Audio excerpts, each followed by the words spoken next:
Je m'appelle Pascal Manoukian, je suis journaliste, je dirige l'agence de presse CAPA. Voilà, j'ai été reporter de guerre sur les conflits pendant 25 ans. Et puis ensuite, je suis passé à la rédaction en chef et à la direction de l'agence. Et puis l'année dernière, j'ai voulu passer à la fiction parce que c'est vrai qu'on est beaucoup plus libre en fiction que dans le journalisme. Et comme j'ai voulu aborder un problème que je connais bien, qui est le problème des migrants, je me suis dit que la fiction allait me donner plus de facilité, plus de liberté. Voilà. Et donc je raconte l'histoire de 3 migrants dans les années 92 qui arrivent en France, un Bangladais, un Somalien et un Moldave. Et pourquoi 92 ? Parce que j'ai voulu essayer d'expliquer aux gens qui avaient été les ouvreurs de ces routes qu'on découvre aujourd'hui. On les découvre aujourd'hui, mais malheureusement elles existent depuis 20 ans.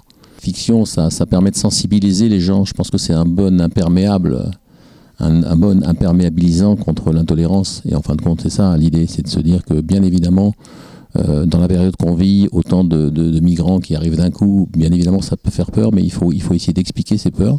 Et il faut d'expliquer aux gens qu'il ne faut pas regarder ce que ces gens sont, mais ce qu'ils peuvent devenir. Très satisfait, oui. Donc, qui s'inscrit justement, comme vous le dites, dans un cycle de rencontres et de débats.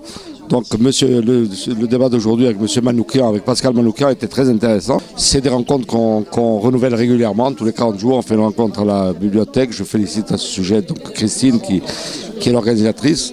Et à renouveler, bien sûr.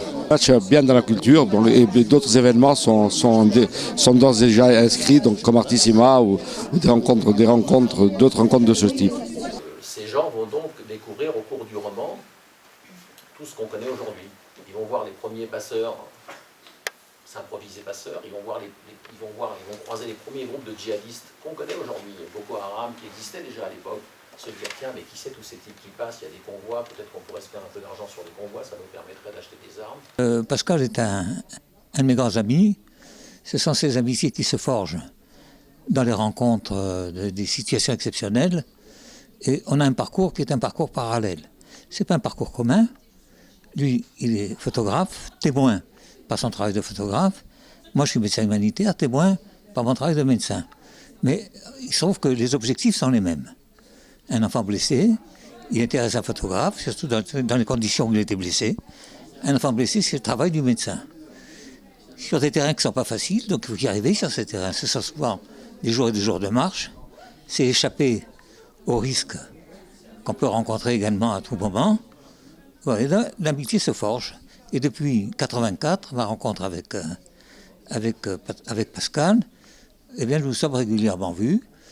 Il me tenait au courant de son évolution professionnelle et moi je tenais au courant de mes escapades à travers l'Europe et à travers le monde.